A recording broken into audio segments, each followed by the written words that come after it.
नमस्कार मित्रांनो. आज घेऊन आलो आहे तुमच्यासाठी एक सुंदर कथा. जर तुम्ही माझ्या चॅनलवर नवीन असाल तर प्लीज, प्लीज, प्लीज आपल्या या चॅनलला सबस्क्राईब नक्की करा. चला तर ऐकूयात आजची सुंदर कथा. माझ्या बायकोची तब्येत खूपच जास्त खराब होती. मी एक साधारण कामगार होतो आणि मी माझ्या बायकोचा इलाज कसा काय करणार होतो. इथे आता माझाच खर्च खूप मुश्किलीने भागत होता. मागच्या 1 आठवड्यापासून मी माझ्या बायकोबरोबर उपचार करून अगदी भिकेला लागलो होतो. माझ्याकडे काहीच पैसे शिल्लक राहिले नव्हते. मी माझ्या ओळखीच्या लोकांकडून उधार पैसे घेऊन तो पैसा देखील बायकोच्या उपचारावर लावला होता. आता तर ती उधारीसुद्धा मिटवण्याची माझी लायकी देखील माझ्यात राहिलीच नव्हती.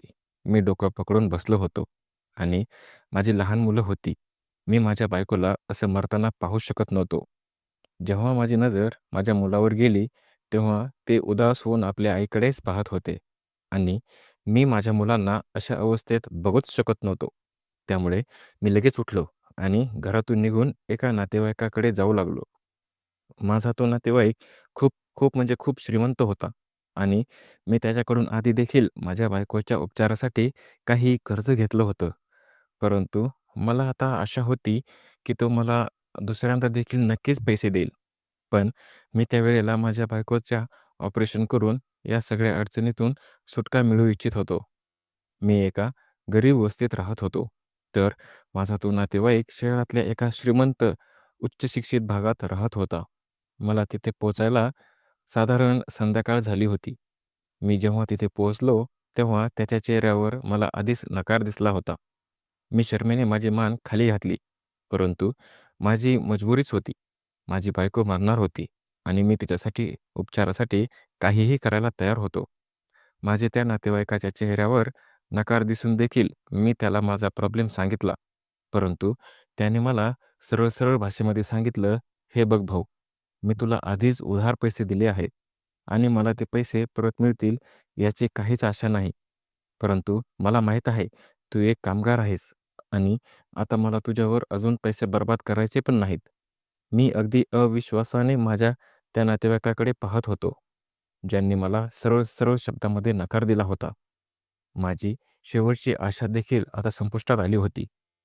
मी उठून पुन्हा बाहेर आलो, तेव्हा माझ्या डोळ्यातून अश्रू वाहू लागले होते. मला वाटलं, की आता शेवटचा पर्याय हाच आहे, की मी घरी जाऊन माझ्या बायकोच्या मरणाची वाट बघावी. कारण की माझ्याजवळ आता दुसरा कोणताच पर्याय उरला नव्हता. परंतु माहीत नाही माझ्या मनामध्ये काय आलं. त्या शहरातल्या मोठमोठ्या गाड्या आणि त्यात बसलेल्या लोकांकडे पाहून मी अचानक त्या लोकांसमोरच हात पसरू लागलो आणि म्हणालो, "दादा, देवासाठी माझी मदत कराल का? माझी बायको खूप आजारी आहे हो आणि मला तिच्या उपचारासाठी पैसे हवे आहेत."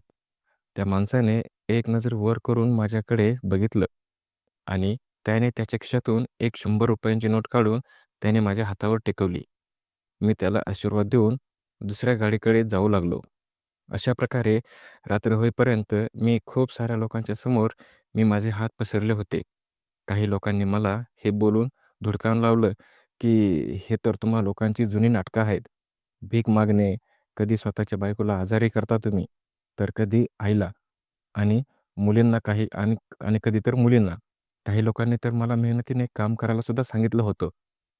मी आता कोणालाही सविस्तरपणे सांगू शकत नव्हतो, की माझा नेमका प्रॉब्लेम काय झाला आहे ते. कारण प्रत्येक वेळी असं नसतं, की भीक मागणारा नेहमी असाच असतो. मी खूप कमी वयाचा असताना काम करायला सुरुवात केली होती आणि आज मी या अशा संकटातून जात होतो, की मजुरी करून मिळवलेल्या पैशातून माझ्या बायकोचं ऑपरेशन होऊ शकत नव्हतं. आता मी मजबुरीने त्या लोकांचं बोलणं ऐकलं. त्यांच्याकडून भीक मागत राहिलो. रात्रीपर्यंत मी पैसे एकत्र करून जेव्हा मोजायला सुरुवात केली ना, तेव्हा मी खूप खुश झालो होतो. कारण की माझ्याजवळ जवळपास 5,000 ते 6,000 रुपये आले होते. परंतु अजूनही मला 40,000 ते 50,000ची गरज होती. आता मी विचार करू लागलो, जर मी असंच रोज 4-5 दिवस भीक मागू लागलो, तर नक्कीच माझ्याजवळ माझ्या बायकोच्या उपचारासाठी पैसा जमा होईल. मी पाहिलं. मी पाहिलं होतं, की जिथे काही खडूस लोकांनी हाकलून दिलं होतं, तर तिथं काही लोक असे देखील होते, जे अगदी मोकळेपणाने देवाच्या नावाने मला पैसे देत होते. अजूनही या दुनियामध्ये चांगले लोक बाकी होते. मी अजूनही तिथेच बसलो होतो. इतक्यातच अंगावर स्कार्फ फोडलेली एक मुलगी माझ्याजवळ आली. मी त्या मुलीला पाहून थोडा दचकलोच होतो. ती मुलगी मला म्हणाली, "मी तुला खूप वेळापासून लोकांकडून भीक मागून जमा केलेले पैसे मोजताना पाहत आहे. तुला अशा पैशाची गरज आहे का, की तू तू पैशानेच भिकारी मागत आहे का की तू भिकारी आहेस?" त्या मुलीच्या प्रश्नाने मला राग आला होता. मला वाटलं, ती मुलगी माझा अपमान करत आहे. मी तिला बोलून लागलो, की माझे हातपाय सलामत आहे. मी कामही करू शकतो. परंतु या वेळेला माझ्यावर खूप मोठं संकट आलं आहे, की मला खूप मोठी रक्कम एकत्रच हवी आहे आणि मी ती काम करून मिळवू शकत नाही. त्यामुळेच तर मला नाईलाजाने या ठिकाणी भीक मागावी लागत आहे. मला ही जाणीव मला आता रडवत होती, की मी एका अनोळख्या मुलीसमोर माझ्या त्या वागणुकीचे स्पष्टीकरण देत होतो. तेव्हा ती मुलगी बोलू लागली, "राग मानू नकोस. पण मला तुला हेच विचारायचं आहे, की जर तुला पैशाची गरज असेल, तर मी तुला मदत करू शकते. त्या बदल्यात तुला माझं एक काम करावं लागेल." मी त्या मुलीकडे आश्चर्याने बघू लागलो. मला खरंच आता पैशांची खूपच गरज होती आणि जेवढ्या लवकर मला पैसे मिळतील, तेवढ्या लवकरच मी माझ्या बायकोचं ऑपरेशन करणार होतो. आता मी त्या मुलीला म्हणालो, "मी तुझं काम करायला तयार आहे. तू फक्त माझी मदत कर." ती मला विचारू लागली, की "तुला किती पैसे हवे आहेत?" मी म्हणालो, "मला 40,000 ते 50,000 रुपयांची सक्त गरज आहे. मला माझ्या बायकोच्या ऑपरेशनसाठी हे सर्व करायचं आहे." त्या मुलीच्या पुढच्या कृत्यामुळे आता मला तर खूप मोठा धक्काच बसला होता. तिने त्याच वेळेला तिची एक बॅग उघडली आणि त्यातून 50,000 रुपयांची रक्कम काढून माझ्या झोळीत टाकली. मी अगदी आश्चर्याने त्या मुलीकडेच पाहू लागलो आणि ती मुलगी मला म्हणाली, "ही रक्कम तुझी झाली. आता फक्त या रकमेच्या बदल्यात तू माझ्यासोबत एका रात्रीसाठी लग्न कर." त्या मुलीचं बोलणं ऐकून मी जरा टेन्शनमध्येच आलो होतो.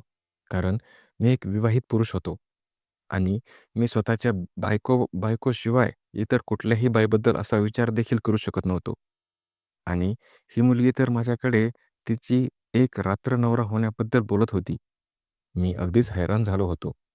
कधी त्या मुलीकडे, तर कधी माझ्या झोळीत असलेल्या पैशाकडे पाहत होतो. ज्या पैशातून मी माझ्या बायकोचा एका दिवसामध्ये ऑपरेशन करून तिला वाचवू शकत होतो. जर आज मी हा विचार करत बसलो असतो, की मी माझ्या बायकोला फसवत आहे, तर माझी बायको मेली असती. मी अचानकच निर्णय घेतला आणि ती रक्कम माझ्याजवळ ठेवून म्हणालो, "ठीक आहे, मला तुझा हा प्रस्ताव पण मान्य आहे. परंतु तू हे काम जितक्या लवकर करशील, तितकं चांगलं आहे." माझ्या त्या बोलण्यावर तिने मला इशारा केला आणि मला म्हणाली, "आपल्याला वेळ लागणार नाही. मी सगळाच बंदोबस्त केला आहे." मी देखील त्या मुलीच्या मागे-मागे जाऊ लागलो होतो. आता मला याच्यापेक्षा अजून जास्त काय हवं होतं? जर आजची रात्र मी तिच्यासोबत घालवून, जर पुढच्या दिवशी मी माझ्या बायकोचं ऑपरेशन करून तिला वाचवू शकत होतो, तर मी मनातल्या मनात खूप खुश झालो होतो. मी तिच्याकडून पैसे घेण्याचा अगदी योग्य निर्णय घेतला आहे, असंच मला वाटत होतं. मला जर माझ्या नातेवाईकांनी हाकललं होतं, तर इथे खूप साऱ्या लोकांनी मला मदत देखील केली होती. आणि आता तर ही मुलगी मला मिळाली होती. ती मला अनैतिक संबंध ठेवायला देखील सांगत होती. तिला फक्त आणि फक्त एका रात्रीसाठीच माझ्यासोबत लग्न करायचं होतं आणि तेही कायदेशीरपणे. मला असं वाटलं कदाचित तिची काहीतरी मजबुरी असेल किंवा अजून काही वेगळं असेल. आता मला देखील त्या पैशांची अत्यंत खूपच गरज होती. मला माझ्या बायकोचं ऑपरेशन करायचं होतं. कदाचित तिची जी ही काही अडचण असेल, ती देखील या लग्नामुळे संपणारच होती. आता मला देखील माझ्या बायकोचं आयुष्य वाचवता येणार होतं. परंतु म परंतु मला माहीत नव्हतं, की मी काय करत आहे. मी त्या मुलीसोबत जाताना सारखा हाच विचार करत होतो, की जर माझ्या बायकोला ही गोष्ट समजली, तर ती मला माफ करेल का? किंवा गरीब घरातल्या कुटुंबातल्या मुली कदाचित आपल्या नवऱ्यासाठी इतक्या हळव्या नसतात. परंतु माझी बायको माझ्याबद्दल खूपच हळवी होती. आमच्या दोघांचा प्रेमविवाह होता आणि माझी बायको माझ्या मामाचीच मुलगी होती आणि तिच्या आई-वडिलांचा म्हणजेच मामाचा आणि मामीचा तिच्यावर लहानपणीच मृत्यू झाला होता. तिने खूप कठीण प्रसंग पाहिले होते. जर आपण असं म्हणालो, की तिने आयुष्यात फक्त एकाच माणसावर प्रेम केलं होतं आणि तो मी होतो, तर ती गोष्ट अजिबात चुकीची नव्हती. खरं तर ती माझ्या खूप जवळ होती आणि मला कोणासोबतही वाटण्याचा ती विचार देखील करू शकत नव्हती. मला माझ्या बायकोचा तो हळवेपणा माहीत होता. जर आज माझी बायको इथे असती, तर तिने मरण स्वीकारलं असतं. ती मरायलाही तयार झाली असती. परंतु मला असं कोणासोबत वाटण्याचा विचार देखील ती करू शकतच नव्हती. रात्रीच्या वेळेला मी त्या मुलीसोबत एका मोठ्या घरात पोहोचलो. ते घर खूपच सुंदर होतं, खूपच मोठं आणि आलिशान देखील होतं. आतमध्ये येताच ती मुलगी स्वतःच्या मोबाईलवरून फोन करून कोणाला तरी पटापट ऑर्डर देऊन लागली. नक्कीच तिने लग्नाची तयारी सुरू केली होती. तिने इशारा केल्यानंतर मी एका साईडला सोफ्यावर बसलो. माझ्या बायकोच्या आजारपणाचे टेन्शन तर अजूनही मला होतंच.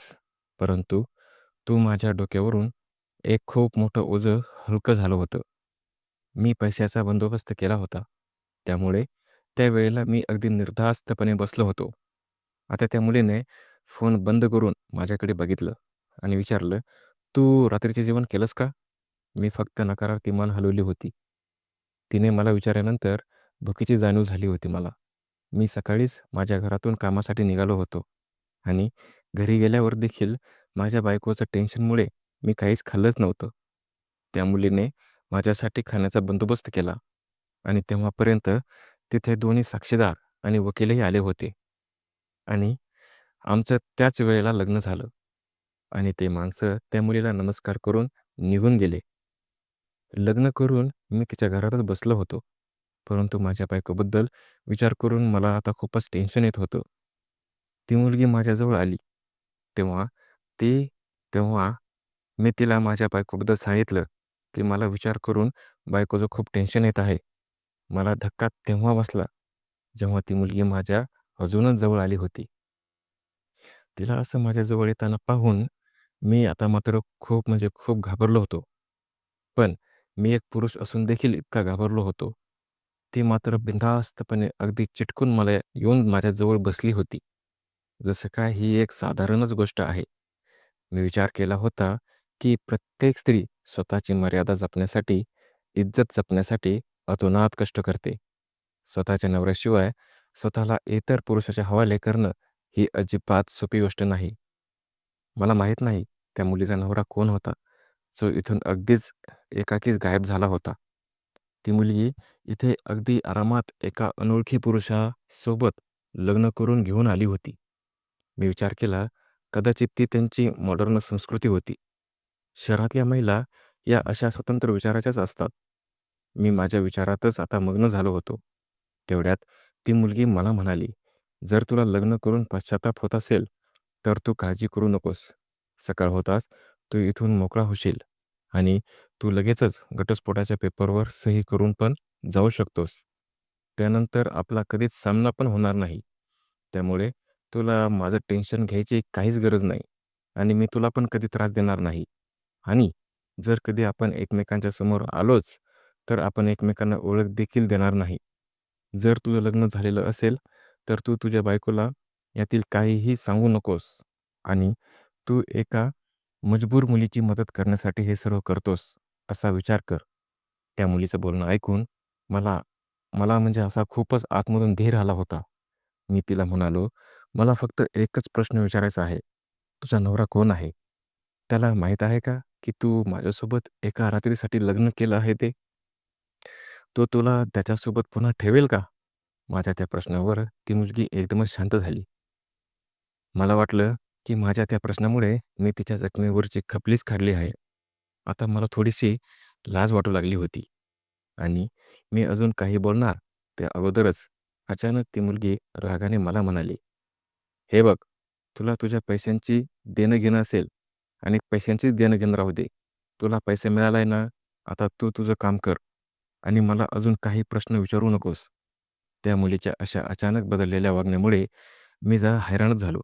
परंतु त्यानंतर मी माझं तोंड बंद केलं आणि पूर्ण रात्र त्या मुलीसोबत काहीच न बोलता घालवली. दुसऱ्या दिवशी मला नेहमीप्रमाणे सकाळी लवकर जाग आली. कारण मी एक कामगार असल्यामुळे मला सकाळी लवकरच कामावर जावं लागायचं. मला नेहमीच सकाळी 6 वाजता कामाला जायला लागायचं, त्यामुळेच मला जास्त वेळ झोपण्याची सवय पण नव्हती. त्याच्यामुळे मी लवकर उठलो.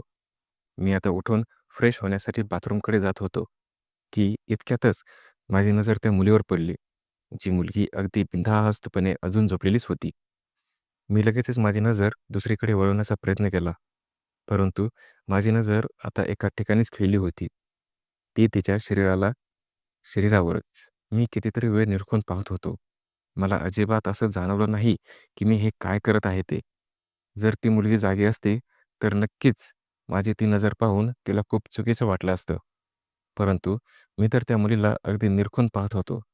परंतु त्या मुलीच्या शरीराकडे दुसऱ्याच कोणाच्या तरी कारणामुळे पाहत होतो. नक्कीच ती मुलगी दिसायला खूपच सुंदर होती. खूपच गोऱ्या रंगाची होती आणि कुणालाही तिच्या प्रेमात अगदी आरामात पाडू शकणारी अशीच होती. परंतु त्यावेळेला मी त्या झोपलेल्या मुलीला ज्या कारणामुळे पाहत होतो, त्याचा विचार करून माझं डोकं आता शून्य झालं होतं. मी फ्रेश होण्यासाठी आतमध्ये गेलो आणि पुन्हा बाहेर आलो. तेव्हा पुन्हा एकदा माझी नजर त्या अंथरुणावर गेली. ती मुलगी अजूनही तशीच झोपलेली होती. आता माझं काम झालं होतं आणि मला त्याचे पैसे देखील रात्रीच मिळाले होते. त्या मुलीने मला रात्री सांगितलं होतं, की सकाळी तू या घटस्फोटाच्या पेपरवर सही करून निघून जा. परंतु मी त्यावेळेला त्या पेपरवर सही करून जाण्याऐवजी तिथेच बसून त्या मुलीला पाहत होतो. इतकंच काय, इतक्या दिवसांच्या टेन्शननंतर देखील माझ्या डोक्यातून बायकोचा विचार निघून गेला होता. मी त्या मुलीबद्दल विचार करतच बसलो होतो आणि मी कितीतरी वेळ तसाच बसून तिथे राहिलो होतो. तेवढ्यात सूर्य डोक्यावर आला आणि ती मुलगी आळस देऊन जागी झाली होती. मी तिला तसाच पाहत राहिलो होतो. माहीत नाही तिच्या शरीरावर जे होतं त्याचा काय अर्थ होता. मी आता खूपच हैराण होतो, की शेवटी त्या मुलीचं काय रहस्य होतं ते डोळे उघडल्यानंतर मला कळेलच. जेव्हा त्या मुलीची नजर माझ्यावर गेली, तेव्हा तिला आश्चर्यच वाटलं आणि ती म्हणाली, "काय रे तू? तू झोपेतून उठण्याचीच वाट बघत होतास का? मी झोपेतून उठण्यापूर्वीच तू घटस्फोटाच्या पेपरवर सही करून जायलाच हवं होतं. मी नेहमीच उशिरा उठते आणि तुला तुझ्या बायकोचं ऑपरेशन देखील करायचं आहे." ती मुलगी थोडी टेन्शनमध्ये बोलत होती. आता मला वाटलं, ती अजूनही झोपेतच आहे, कारण की तिने अजूनही स्वतःचं अंग झाकलंच नव्हतं. जेव्हा त्या मुलीला देखील माझी नजर तिच्या शरीरावर आहे याची जाणीव झाली, तेव्हा ती थोडीशी घाबरली आणि मला म्हणाली, "तू असं इथेच बसून का राहिला आहेस? तू विसरलास का आपल्यामध्ये काय फिक्स झालं होतं काल रात्री? तुला माझ्यासोबत फक्त आणि फक्त एक रात्र घालवायची होती. ते पण माझ्यासोबत काहीही न करता आणि मला घटस्फोट देऊन इथून जायचं होतं. आता तू मला असं बसून का पाहत आहेस? तू घटस्फोटाच्या पेपरवर सही कर आणि इथून निघून जा. आता आपल्यामध्ये काहीही संबंध नाही." ती मुलगी आता मला अगदी रागानेच बोलत होती. कदाचित तिला वाटलं, की तिला पाहून माझी नियत खराब झाली असेल. मी दीर्घ श्वास घेतला आणि तिला म्हणालो, "काळजी करू नकोस. मी शारीरिक सुखासाठी भुकेलेला माणूस नाही. मी एका रात्रीसाठी तुझ्यावर माझा जीव ओवाळून टाकेल. मी माझ्या बायकोसोबत खूपच एकनिष्ठ माणूस आहे आणि मला माझी बायको खूप आवडते." माझ्या त्या बोलण्यावर ती मुलगी खोलवर विचारात करण्यातच बुडेली आणि मला पाहू लागली. मी अचानक त्या मुलीला बोलू लागलो, की माझं असं तुला निरखून पाहण्यामागचं कारण तुझं शरीर नाही, हे तुला देखील माहीत आहे, की मी का असा हैराण झालो आहे. तू मला सांगू शकतेस का, हे सगळं काय आहे ते? माझ्या त्या प्रश्नावर अचानकच त्या मुलीला शुद्ध आली. आता ती मुलगी भानावर आली होती आणि अगदीच गडबडून गेली आणि तिने पटकन आपल्या अंगावर चादर ओढली आणि रागानेच मला म्हणाली, "तू तुझ्या मर्यादा सोडू नकोस. स्वतःच्या लिमिटमध्ये राहा. हा प्रॉब्लेम आता तुझा नाही. तू इथून निघून जाऊ शकतोस." परंतु मी तिथून जायला तयारच नव्हतो. मी त्या मुलीला म्हणालो, "जोपर्यंत तू मला उत्तर देत नाहीस, तोपर्यंत मी इथून हलणार सुद्धा नाही." ती मुलगी माझ्या त्या बोलण्यावर आता थोडीशी टेन्शनमध्येच आली होती. तिला मी एक साधासुधा पुरुष वाटलो होतो, जो तिची ऑर्डर अगदी शांतपणे पाळणारा होतो. जसं ती बोलणार होती, तसं करून मी इथून निघून जाणारही होतो. परंतु मी त्या वेळेला जाहीरपणे तिला पाहत होतो. ही गोष्ट तिला टेन्शनमध्येच टाकत होती आणि टेन्शनमध्ये तर मी देखील होतो. मला वाटलं होतं, की त्या मुलीमध्ये काहीतरी गडबड असेलच. ती मुलगी म्हणाली, "तुला परत जाण्याची घाई नाही का?" तुला तुझ्या बायकोचं ऑपरेशन देखील करायचं आहे ना?" मी म्हणालो, "आता मला माझ्या बायकोचं ऑपरेशन करायचंच आहे. परंतु मी इथून जाताना तुला घटस्फोट देऊन जाणार नाही. तू देखील माझ्या बायकोस तू आता इथून पुढे तू देखील माझी बायकोच राहणार आहेस. मी जेव्हापर्यंत तुझ्याकडून सत्य काय आहे ते जाणून घेत नाही, तोपर्यंत मी तुला मोकळं करणार नाही." माझ्या त्या बोलण्यावर आता ती मुलगी खूप घाबरली होती आणि ओरडतच मला म्हणाली, "तू तू मला फसवतोयस. तू देखील तसाच पुरुष निघालास. तुझी नियत आज माझ्यावर खराब झाली आहे. तू कदाचित तुझ्या पूर्ण आयुष्यात माझ्यासारखी सुंदर मुलगी पाहिलीच नसेल आणि मी तर तुला इथे अगदी आरामात तुझ्या तावडीत सापडले आहे." ती बोलू लागली, की "तुला या कामाचे पैसे देखील मिळाले आहेत. जर तू माझ्यासोबत काही चालाकी करण्याचा प्रयत्न केलास, तर मी हे पैसे पुन्हा परत घेईन." तेव्हा मी तिला बोलू लागलो, की "मी तुझं ते बोलणं आणि पैसे विसरलो नाही आणि नाही मी हे विसरलो आहे, की आपल्यामध्ये काय ठरलं होतं ते. मला सगळं काही आठवतंय आणि तू मला सगळं काही ते खरं-खरं सांगितलं, तर मी अजूनही तुला घटस्फोट द्यायला तयार आहे." आता ती मुलगी माझ्या त्या बोलण्यावर खूपच रागावली होती आणि बोलू लागली, की "मीच वेडी होते, जिने तुझ्यासारख्या अशा माणसावर मी विश्वास ठेवला. तू उगाचच मला तुझी बायको समजून माझ्यावर हक्क गाजवतोयस. खरं तर आपल्यामध्ये फक्त आणि फक्त एक रात्र नवरा आणि बायको होण्याची गोष्ट ठरली होती." मी अगदी एका शब्दात तिला म्हणालो, "मी तुझ्यासोबत काहीच केलेलं नाही आणि तुला हात देखील लावला नाही किंवा पुढेही लावणार नाही. मी आता इथून जात आहे, कारण की मला माझ्या बायकोवर उपचार करून घ्यायचे आहेत. तू स्वतःच उशीर करतेस. मी हे घर पाहिलं आहे आणि मी पुन्हा इथे परत येईल. जर तू या घरातून कुठे जाण्याचा प्रयत्न केलास, तर तू स्वतःच या सगळ्यामध्ये अडकशील, कारण की तू अजूनही माझी बायको आहेस आणि तुला हे सगळं माहीत असूनही तू तुझ्या नवऱ्याजवळ पुन्हा परत जाऊ शकत नाहीस." मी तिला म्हणालो, की "तू टेन्शन घेऊ नकोस. मी असा तसा कसलाच पुरुष नाही आणि नाही माझी तुझ्यावर घाणेरडी नजर आहे. माझं खरंच माझ्या बायकोवर मनापासून खूप खूप प्रेम आहे. मला फक्त खरं जाणून घ्यायचं होतं. ते खरं जाणून घेतल्यानंतर मी लगेच तुला घटस्फोटही देईन. मला देखील तुझ्यासोबत कसलेच संबंध ठेवायचे नाहीत. तुला जेथे कुठे जायचं आहे, तिथे तू जाऊ शकतेस. त्याच्याशी माझा काहीच संबंध नाही." आता ती मुलगी माझ्या त्या बोलण्यामुळे थोडी हैराण झाली होती. परंतु तिच्या त्या एकंदरीत वागण्यावरून मला समजलं होतं, की ती मला खरं काय आहे हे सांगायला खूप घाबरत होती. मी मागे वळून तिथून निघून गेलो आणि ती मुलगी मला आवाज देतच राहिली. परंतु मी तिच्या कोणत्याच आवाजाचे उत्तर दिले नाही. कारण मी खूपच टेन्शनमध्ये तिथून निघून गेलो होतो आणि पैसे घेऊन माझ्या घरी आलो. माझ्या बायकोची अवस्था खूपच खराब झाली होती आणि मुलं देखील रडून-रडून सुकून गेली होती. माझी बायको डोळ्यात अश्रू आणून मलाच पाहत होती. तिला पण हेच वाटत होतं, की मी तिला सोडून गेलो आहे. मी माझ्या बायकोला टॅक्सीमध्ये झोपवलं आणि माझ्या मुलांना तिथेच शेजारच्या घरात राहणाऱ्या एका काकूंकडे ठेवलं आणि त्यांना सांगितलं, की माझ्या बाळांकडे पहा. माझ्या बायकोला घेऊन मी शहरात आलो. तिला दवाखान्यामध्ये ॲडमिट केलं आणि तिच्या ऑपरेशनसाठीच पैसे जमा केले. डॉक्टरने लगेच तिचं ऑपरेशन सुरू केलं. मी पूर्ण दिवस तिथेच बसून राहिलो होतो आणि हैराण करणारी गोष्ट ही होती, की मला माझ्या बायकोच्या टेन्शनसोबत त्या मुलीची अवस्था देखील हैराण करत होती. मला त्या मुलीचं शरीर आठवत होतं, जे मी तिच्या शरीरावर पाहिलं होतं. अंगावर पाहिलं होतं, ती गोष्ट मी अजिबात विसरूच शकत नव्हतो. स्वतः माझी इच्छा असूनही मला ती गोष्ट विसरता येत नव्हती.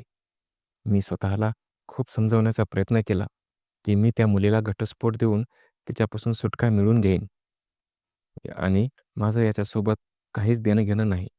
परंतु मी असं करू शकत नव्हतो.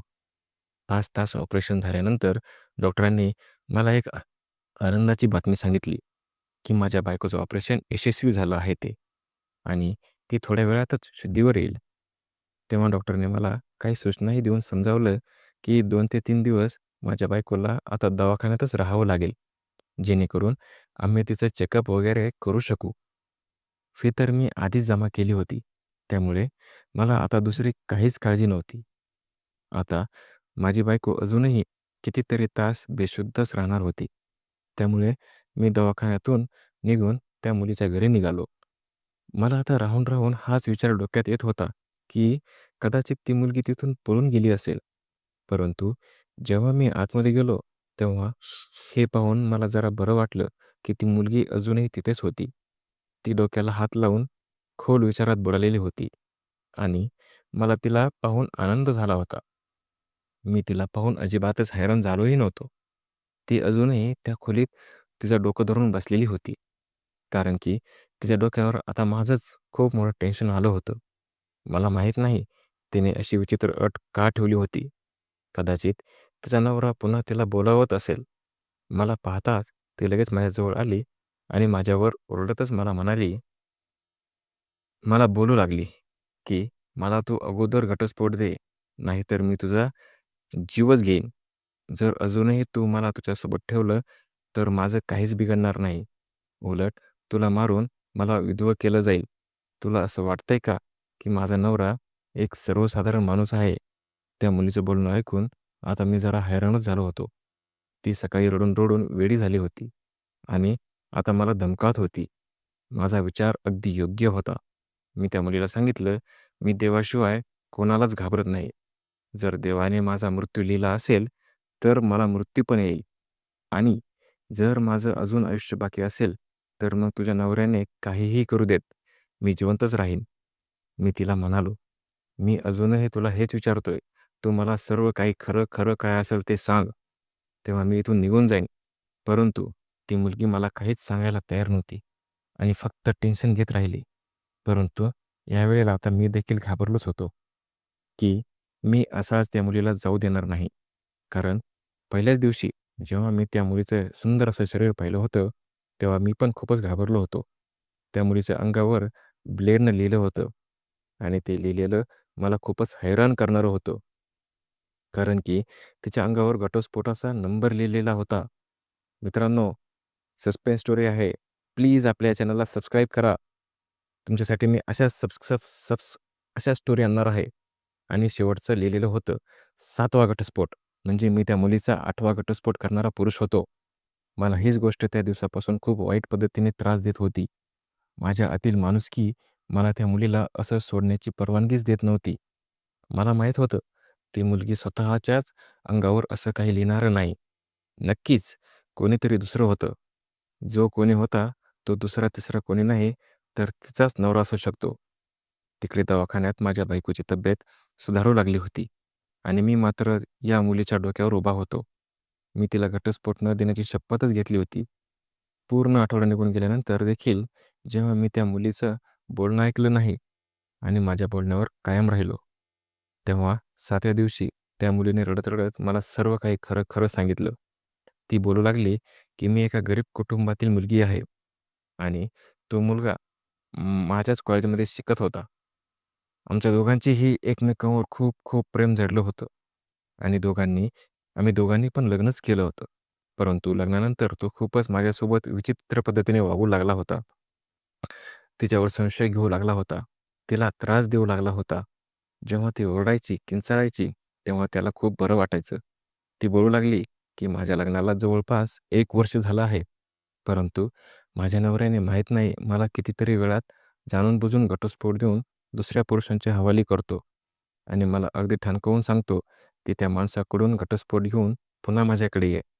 आणि जेव्हा मी त्या दुसऱ्या पुरुषाकडून घटस्फोट घेऊन त्याच्याजवळ परत जाते ना, तेव्हा तो जबरदस्तीने ब्लेडने माझ्या अंगावर त्या घटस्फोटाचा नंबर पण लिहितो.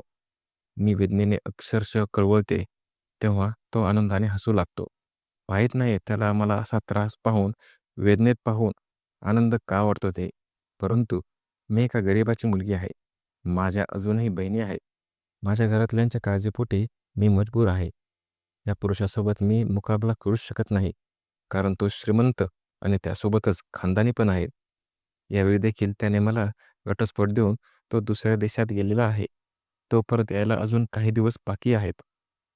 तू मला घटस्फोट दे, जेणेकरून तो तुला काहीच करणार नाही.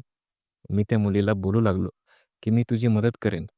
परंतु ती माझी मदत घ्यायला तयारच नव्हती आणि मला बोलू लागली, "तू मला लगेचच घटस्फोट दे.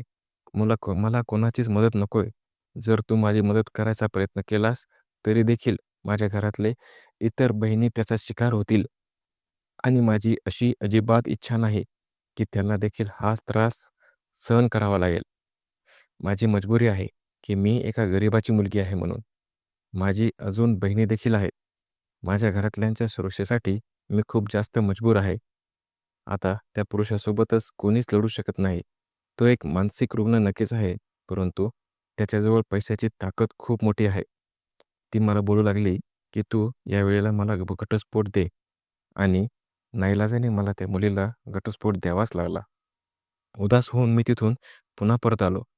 आता माझ्या बायकोला दवाखान्यातून डिस्चार्ज मिळाल्यानंतर मी तिला परत घरी घेऊन आलो. परंतु माझ्या डोक्यातून अजूनही त्या मुलीचा विचार गेलाच नव्हता. मला तिच्यासाठी खूपच वाईट वाटत होतं. काही दिवसानंतर मी पुन्हा तिच्या घरी गेलो.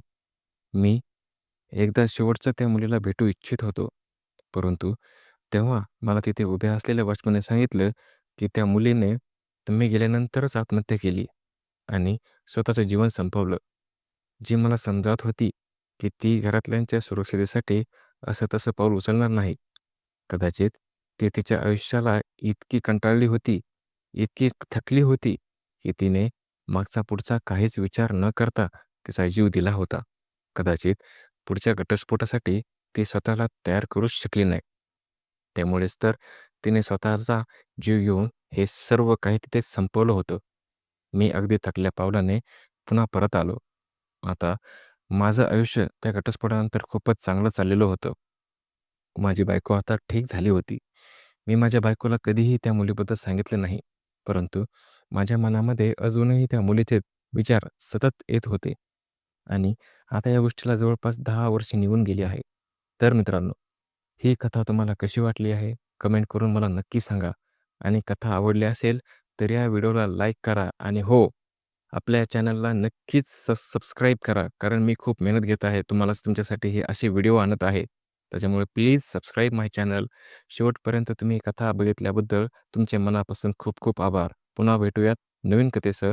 धन्यवाद.